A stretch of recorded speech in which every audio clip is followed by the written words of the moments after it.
रुपया लिया जाता है छात्रों से, 2900 रुपया लिया जाता है। छात्रा रहने का निःशुल्क है, तो महाविद्यालय हम तो रुपया लेते नहीं है, छात्रों का निःशुल्क है, SC/ST का निःशुल्क है। तो भैया आप नहीं लेते हैं, लेकिन आपको UGC को मिलता है, वह रुपया कहाँ जाता है? आपके माध्यम से आपको फी स्ट्रक्चर बोनाफाइड में मिलता होगा। बोनाफाइड में आपको फी स्ट्रक्चर में आप देखते होंगे 100 रुपया छात्र संघ के नाम पे लिया जाता है। क्या छात्र संघ के नाम पे अभी चुनाव हुआ है? आप लोग जब से हैं चुनाव हुआ, जब छात्र संघ का चुनाव नहीं हो रहा है तो आप छात्र संघ के मद में 100 रुपया क्यों ले रहे हैं? दूसरी बात, NSS के मद में आप 100 रुपया लेते हैं। NSS का कार्यक्रम आप खाना पूर्ति के लिए करते हैं। हाल ही में आपको हम पेपर कटिंग 2-3 दिखाएंगे जिसमें कार्यक्रम हुआ नहीं, लेकिन फुल पेपरबाजी हुआ। तो महाविद्यालय पूरे प्रशासन पेपरबाजी पे ही चलता है। स्वच्छता अभियान का कार्यक्रम था, महाविद्यालय प्रशासन ने गेट के आगे खड़ा होकर झाड़ू लेके फोटो खिंचवा लिए, हो गया, पेपर दे दिए। और वह पुराना फोटो पता चला कि 1 साल पुराना फोटो है, उसी को रिन्यूअल कर दिया। मतलब कार्यक्रम नहीं किए, फोटो को ही रिन्यूअल कर दिए। भैया हम लाइसेंस रिन्यूअल होते हुए सुने थे, ये तो फोटो ही रिन्यूअल कर देते हैं बिना कार्यक्रम किए हुए। तो इस तरह से रुपया का बंदरगांठ करते हैं।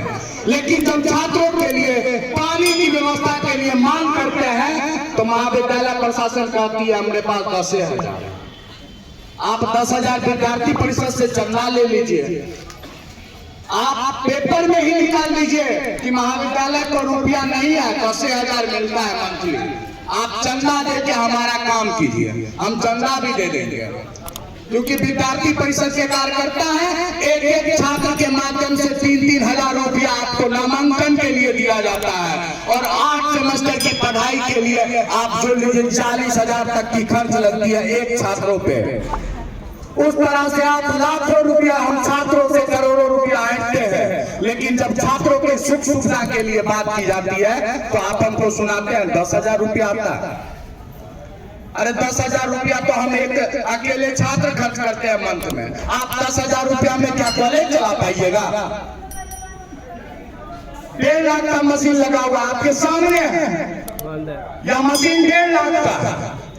लेकिन इस मशीन में आपके सामने हम पानी पिएंगे। अभी देख लीजिए तो क्या पानी पी रहे हैं? नहीं पी रहे हैं। तो इसी तरह से ऊपर में देखिएगा आप 2-3 लाख का सोलर पैनल लगा।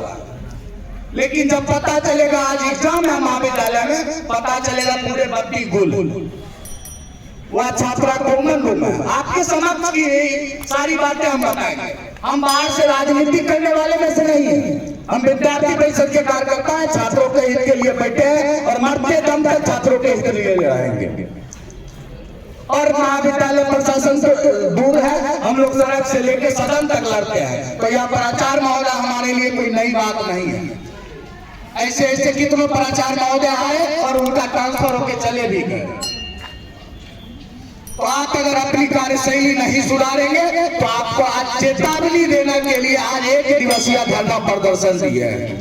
आगे जरूरत पड़ी तो हम मरते दम तक यहाँ बैठने के लिए तैयार हैं। जब भी आपके कान में जुड़ेंगे तभी हम खड़े होंगे। लेकिन आपको अगर कान में अगर ज्यादा है, कचरा भर गया है, नहीं सुनाई दे रहा है छात्रों की आवाज, तो हम छात्रों की आवाज बनकर जरूर उठेंगे। क्योंकि छात्रों को तो आप धमका देते हैं, आपके विभाग में पूछने जाते हैं विद्यार्थी कि सर इंटरनल एग्जाम कब है, तो विद्यार्थी की बस इतनी सी गलती रहती है कि विद्यार्थी कॉलेज नहीं आते हैं। वैसे हाल में विद्यार्थी के साथ एक आतंकवादी के तरह बिहेव किया जाता है। तुम कॉलेज नहीं आता है, तुम नहीं आती है, तुमको नहीं पता।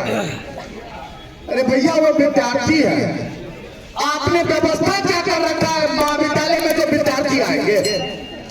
आपने बाहर में बैठने की व्यवस्था तक नहीं की है, तो बच्चे बैठेंगे कहाँ? रुपया तो ले लेते हैं, फी स्ट्रक्चर के माध्यम से सारा कुछ दिया हुआ है। आप हेल्थ के नाम से रुपया लेते हैं। कितनों बच्चों आते हैं एग्जाम में, ठंड के कारण हो, गर्मी में हो, बेहोश हो जाते हैं।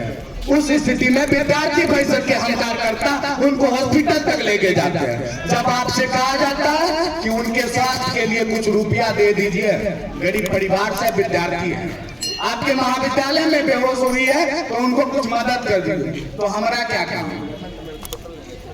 तो इस तरह से आप जब तक जवाबदेही नहीं लेंगे तब तक आपको यकीन दिलाना चाहते हैं कि हम अखिल भारतीय विद्यार्थी परिषद के कार्यकर्ता हैं। हमने आज ना जाने जब से स्थापना काल से 75 वर्ष हो चुके हैं। अखिल भारतीय विद्यार्थी परिषद की स्थापना 1949 में हुई थी। तब से आज तक इन्हीं सब मांगों को लेकर ना जाने हमारे कितने शहीद कार्यकर्ता हो गए। 2-4 कार्यकर्ता और शहीद हो जाएंगे इन छात्रों के लिए, हमें कोई परवाह नहीं। लेकिन इस बात का आप ध्यान रखें महाविद्यालय प्रशासन कि जिस दिन विद्यार्थी परिषद का कार्यकर्ता उग्र हो जाएगा, आपको न चैन से बैठने देगी न चलने देगी। हम उग्रता पे नहीं आते हैं, क्योंकि हम एक सभ्य संगठन